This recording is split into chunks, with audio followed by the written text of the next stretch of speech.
Hi, this is Stephanie Miller from The Stephanie Miller Show. Please enjoy this exclusive clip from my show on Political Voices Network. Moron. You posted Mike Johnson's afraid GOP text to Cassidy Hutchinson will set off his porn alarm. Isn't it amazing? Yeah. The only reason they will not, prosecute her for no reason is because they're going to get, revealed as the perverts that they are. Oh, yeah. I mean, here's the problem is that if they ask for tweets, DMs, text messages, and that kind of stuff from these folks, what they're going to get is a lot of violent threats from maggots in the House to their fellow, Congress people, to state reps, to other people, to threats to civilians via that person. So they're going to cut back on a lot of this. Again, this is a lot of blather, and then it's just going to fall by the wayside because if they do it, it's kind of like why Trump doesn't sue a lot of people is because recovery process brutal. Exactly. Department fired officials who worked on Jack Smith's team that investigated Trump in two separate criminal cases. DOJ said in light of their actions, the acting attorney general does not trust these officials to assist in faithfully implementing the president's agenda, which is keeping himself out of jail. The action is consistent with the mission of ending the weaponization of government.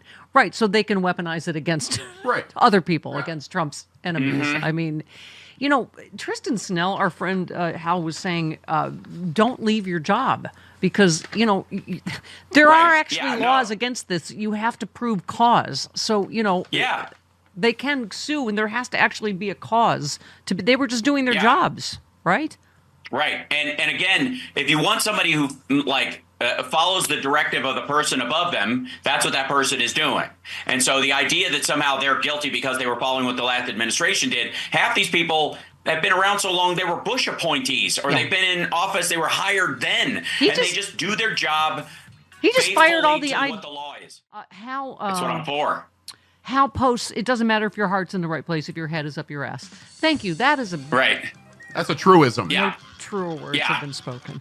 That's a Sparksism, as we like to call it around here. I'm working on my first book, the Sparksist Megafesto, and it will be full of statements like that. Yeah, I hope that's true. Well, to your point about Gaza, again, your heart is in the right place. We all want a two-state solution. We all care about the Palestinian people. Yeah. But you just said, you said I'm starting to question some of these folks. But go ahead. Well, you retweeted Israel's finance minister supports Trump's idea to relocate Gazans, and you said, shocked, I tell you. I'm sure the suggestion caught him totally off guard. I mean, like you said, this whole thing was set up with Netanyahu. Right. Yeah. Okay, in 2017, the U.S. started building the biggest embassy outside of, our Baghdad embassy is our biggest one. Our second biggest one is being built in Beirut, Lebanon. Lebanon, was half owned and controlled by Hezbollah. That has fallen since the attack on October 7th, and Hezbollah trying to, kind of jump into this. Syria has fallen. So that has become one of the most pivotal pieces of real estate that the U.S. Embassy staff or the State Department has created. And it's weird that these kind of dominoes fell in a way that, Wesley Clark warned us about. Yeah. It's like a fascist monopoly board, isn't it? It's like, we're going to take Greenland and also Canada. Pooty, you take Ukraine. Netanyahu, you have Gaza. Panama. Sure. Right. Oh, yeah. Yeah. Trump wants one train spot and wants to charge Park Place for it, though. That's the problem. Yeah. I mean, they will whatever. They'll excuse anything. So these, violent criminals that have been pardoned, how we covered this in the first, an Indiana man who was pardoned by Trump for his conviction related to January 6th was fatally shot by a police officer after allegedly resisting arrest during a traffic stop Saturday. He had entered the Capitol carrying a long flagpole with an upside-down American flag that he later used, forcibly jabbing multiple police officers, among other violent assaults. He said at the time, "I'm not ashamed of being there. It was our duty as patriots." Called himself the ultimate patriot because I put myself on the line to defend the country. That guy is muerta. Dead. He's dead. Right. He's deceased. He is no more. He has gone on and to meet his maker. He's joined the choir invisible. Bereft of life, he rests in peace.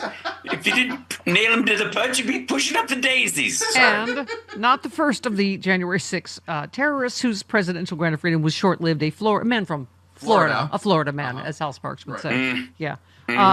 Was being held in Washington, D.C. federal jail after being indicted of multiple felonies for assaulting police officers and setting off an explosive device during the riot. He was arrested one day after being pardoned by Trump for, something, gun charges, domestic violence. Okay, anyway, because I don't know, as it turns out, this is going to be crazy, but they're crooks, you see. And so crooks, crimers going to crime. Well, also, I would like to say for the record that most maggots, like the hardcore ones that showed up for the his insurrection, the Walmart insurrection, most of them showed up because they are like, I don't know, one bad traffic stop away from spitting in a cop's face because they're sovereign citizens. Really, they don't really believe they're a special subset of Americans that don't have to play by the rules. Because Trump just told them they were. He just told them, that he gave them a KMA card and said, if you get pulled over, just tell them you're a patriot and they'll let you go or some nonsense. And then you got these guys who I think it's within, I want to say 100, it might be 50 miles, but 100 miles of the border in Texas and these other states, you can be pulled over at random without cause because it's a border area because of the very laws that maggots insist on. And there are video after video online of these like Trump supporters being pulled over by Customs and Border Patrol, and they're like, I don't have to give you my ID. I don't have to show you nothing. You don't have any right to pull me over. And you're like, all right, you're just running meth, aren't you? This has nothing to do with patriotism.